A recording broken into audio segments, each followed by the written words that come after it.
Hello, in this video I'll show you how to plant starter seeds for your vegetable garden. To start the seeds this year, I'm using a 72-piece greenhouse kit. This has 72 individual holes and 72 pucks of peat moss. Before I plant any of the seeds, I have to make sure that the peat moss pellets are nice and hydrated. So first, I'm just going to top up the tray with some water. Once the plastic tray is full of water, you can drop the peat moss pellets into the water to hydrate. Here you can see the difference of what they look like when they're fully dehydrated compared to what they'll look like after they've been filled with water. I made sure to place each of the pucks with the hole at the top facing up, so that way I won't have to flip it over whenever I plant the seed. For seeds this year, I'm going to do Roma tomatoes and cherry tomatoes, poblano peppers and jalapeno peppers, and luffa gourds. All the other seeds that I'll be planting this year, I'll be doing a direct sow into my garden beds.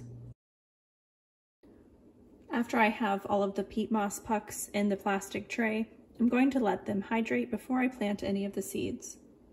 To help them hydrate a little faster, I also pour some water over the top. I'll be planting two types of tomato seeds, Roma and Gardener's Delight. Both of these types of seeds will go into the peat moss pellet about 1/4 inch. Here's what the Roma tomato seeds look like. I'm going to add 3 seeds per pellet, and then after the seeds have started to germinate, I'll thin them down to 1 plant. However, I want to add 3 to start just in case one of the seeds doesn't germinate. Any of the seeds that I don't use, I'm going to put back into the packet and save for next year. I'm also going to mark this row with a label so that I know this is where my Roma seeds are. Next, I'm going to plant seeds for the Gardener's Delight. These are also 1/4 inch deep, and again, I'm using 6 of the peat moss pellets. I'll do 3 seeds per pellet here as well. I also use this tool just to tear up a little bit of the top of the peat moss and then drag it over the hole where I planted the seeds, just to make sure that nothing else is going to get down in that hole while these seeds are germinating.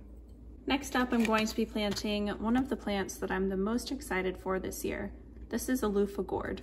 These seeds are quite a bit larger, so I'm only going to do 1 per pellet. I ultimately need 2 plants that I'm going to grow throughout the year, so I'm actually going to do 6 pellets, each with 1 seed, in the hopes that I'll be able to get at least 2 plants. In the 4th row, I'm going to be planting poblano peppers. These peppers plant 1/4 inch deep. Just as with the tomato seeds, because these are a bit smaller, I'm going to add 3 seeds per pellet. Again, I take this little tool and poke the seeds down into the peat pellet until they're about 1/4 inch deep. In the 5th row of peat pellets, I'm going to plant these jalapeno peppers. Again, I'm doing 3 seeds per pellet. The jalapeno seeds also get planted 1/4 inch deep.